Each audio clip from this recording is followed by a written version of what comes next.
play that on air so that our viewers get a sense of what you're trying to say. It's a fact, viewers, that if you look at several state songs, they also have Hindu imagery, so to say.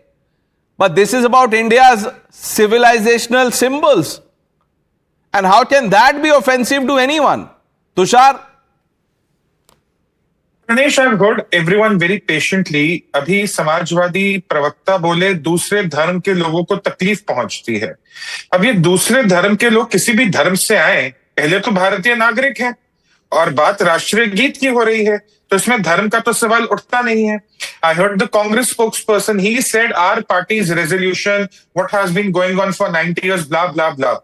The law from the parliament supersedes every party's every single resolution, be it the BJP or the Congress. So if the Congress today says that we are Congress workers and the resolution matters to us first, उनको भी याद रखना चाहिए कि पहले वो भारतीय नागरिक है, फिर किसी पार्टी के सदस्य हैं. So first they have to respect the law of the land, then whatever resolution they want to follow, they can follow.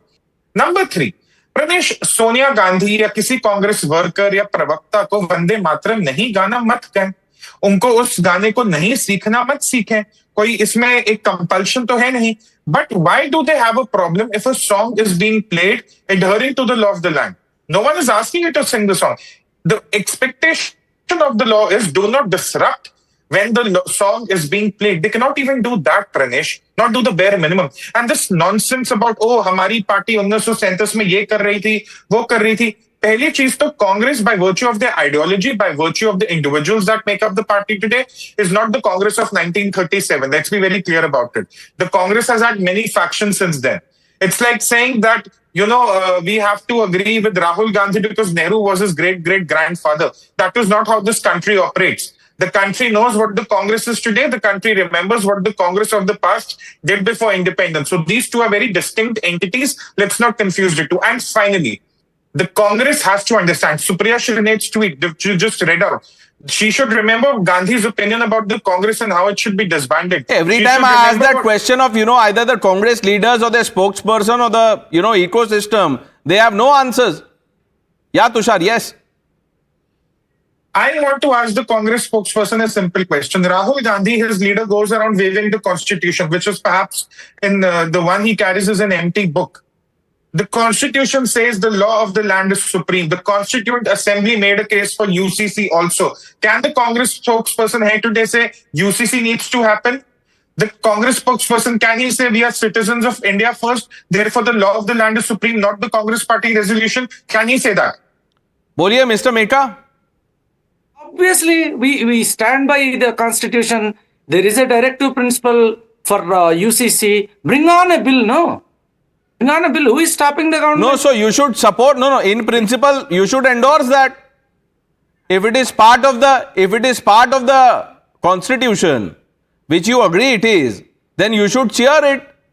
Several states have gone ahead with it. Yeah, why does the Congress? No, 1 minute. This Samvidhan Bachao and that, Jai Samvidhan spirit is only in letter, sir, not in spirit. The Congress party stands exposed. The Samvidhan also says that Parliament is supreme. Look what the Congress is doing to the Parliament. Ishtaran, I began the show by saying Vande Mataram is no longer a debate. It is the law of the land. And there are no ifs and buts now.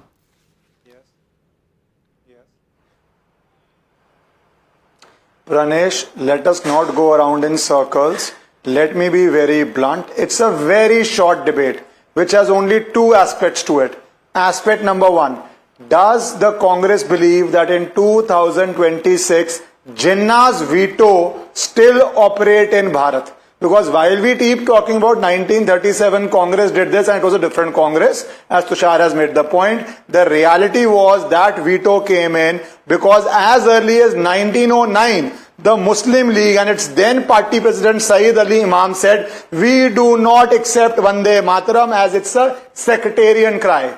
Then in 1938, Jinnah expressed the similar views when he wrote in the New Lahore Times saying, Muslims all over India have refused to accept Vande Mataram or any expurgated edition of anti-Muslim song as a binding national anthem. So is Jinnah's veto, and that time please remember there was a question that partition may not happen if you give in to certain demands. The minute you gave into demands, it resulted in partition also. The same will be the result if you give into these communal, nakedly bigoted demands. Point one. The point two, you talked about Gandhiji. I'll just read one more paragraph of Gandhiji on this issue where he says, it was an anti-imperialistic cry. As a lad, when I knew nothing of Anand Math or even Bankim, its immortal author, Vande Mataram had gripped me. When I first heard it sung, it enthralled me.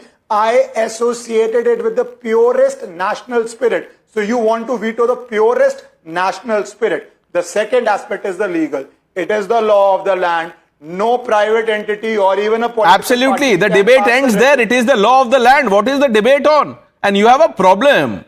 You can go to the court, challenge the legality, the constitutionality, say that the religious sentiments of a community that is hurt. Let me read out verbatim. This is Gandhi's idea of a transformed Congress, and it was published in the Harijan under the title His Last Will and Testament.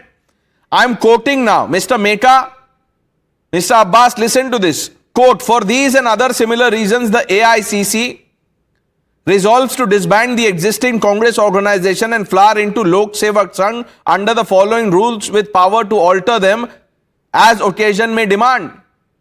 बंद कर दीजिए कांग्रेस को. This will be the ultimate tribute to Mahatma Gandhi. Mr. Meka, don't laugh.